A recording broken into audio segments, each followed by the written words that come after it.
Ladies and gentlemen, this is a story that came out February 11th, 2019, Health Day. Now, most of us know that the opioid plague started with doctors prescribing far more opioids to whites than they did any other group. And ultimately, they ended up getting hooked on the opioids 20 years ago and still going strong even today. America's ongoing drug plague has struck poor whites harder than any other group. A new study argues that racism likely played a role in that. Yes, that was racism in the healthcare system. That's how it all got started, y'all. Racism in the healthcare system. Prescribing drugs based race. That's what happened. And this is why the white community is struggling a lot harder with this than any other group in America now. I mean, it doesn't say that nobody else is on drugs, but they are hit the hardest by opioids without a shadow of doubt. I mean, the stories are out here, lots of them for years now. These disparities may have ironically shielded communities of color from the brunt of the opioid plague. So I'm going to go down a little.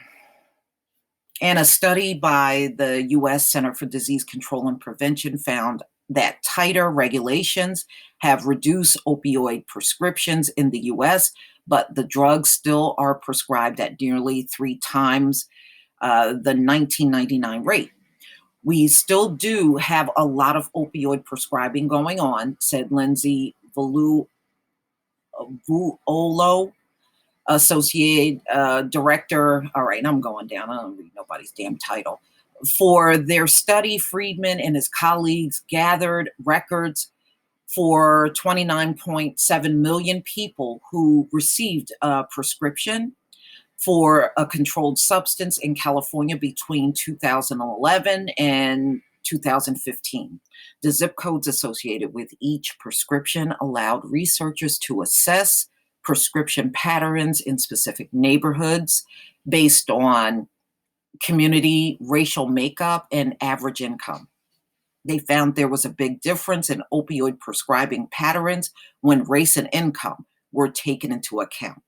For example, about 44% of people living in poor, predominantly white neighborhoods received at least one opioid prescription a year, compared to about 20% of those in poor, predominantly minority neighborhoods. This trend held even as income levels rose. Those poor white neighborhoods also suffered more opioid overdose deaths than any other. 9.6 per 100,000 compared to the 3.7 for poor, predominantly non-white neighborhoods. The underprescribing of prescription opioids to non-white communities might have had a protective factor in reducing opioid overdose deaths in those communities. The trend also held for another controlled substance. And they're talking about Valium and Xanax and stimulants, Ritalin. Whites consistently had better access to these prescriptions than Black. But who made it that way? The people prescribing, your doctors, your nurse practitioners, anybody that had a dentist, anybody that has the authority to write a prescription. They made it this way. I mean, you really can't blame anybody outside of the medical profession. In fact, high-income, predominantly white neighborhoods were more likely than any other community to receive prescriptions for stimulants. This is really concerning because of the high rates of opioid prescribing preceded the opioid plague. So even though we're at the height of the opioid plague, there's still a high number of doctors and people out here writing these scripts. then high rates of stimulants prescribing could really be a sign for a stimulant epidemic. So they're saying that in these higher income areas, you have people that are, like strung out on things like Xanax. And they're saying that's actually another epidemic. We're already seeing increases in methamphetamines and cocaine use and overdose deaths. Researchers found that stimulant prescriptions were most common among boys 10 to 14 years old, suggesting that the drugs are most often prescribed for treating for attention deficit hyperactivity disorder. The CDC found that opioid prescribing rates have dropped at an accelerating rate since 2012, thanks to strict new regulations. The amount of opioid prescribing has decreased an average of 10% annually, with reductions in 3 out of every 4 U.S. counties between 2015 and 2017. By comparison, opioid prescriptions only fell 3.6% annually between 2010 and 2015, with reductions in only half of the counties in the country. Nonetheless, the duration of opioid prescription continues to increase nationally, the CDC found. Wow. Well, I tell you what, it's not slowing down the deaths.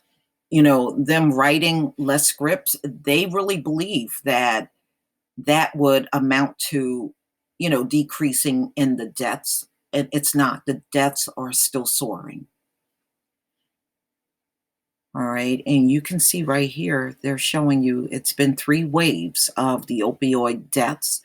It first started heroin and then commonly prescribed opioids and other synthetic opioids. And that's where your fentanyl comes in, especially from China.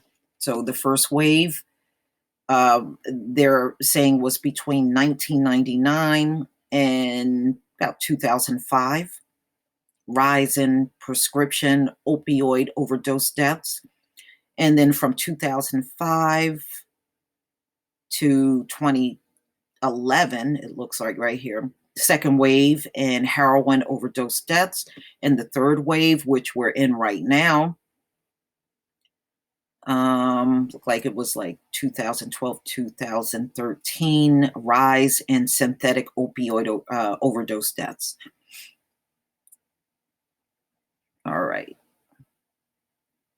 Well, one thing you can honestly say, ladies and gentlemen, this thing ain't going nowhere. It's 20 years strong now. And again, it's not going to stop because of the way they're handling it. But, you can't tell somebody with a high IQ anything. So we'll just continue to watch these people just fall over and over and over. There's no stopping this thing, ladies and gentlemen. Please leave your comment and subscribe. Don't forget to hit on the notification bell, and I'll see you on the next video. Peace, family.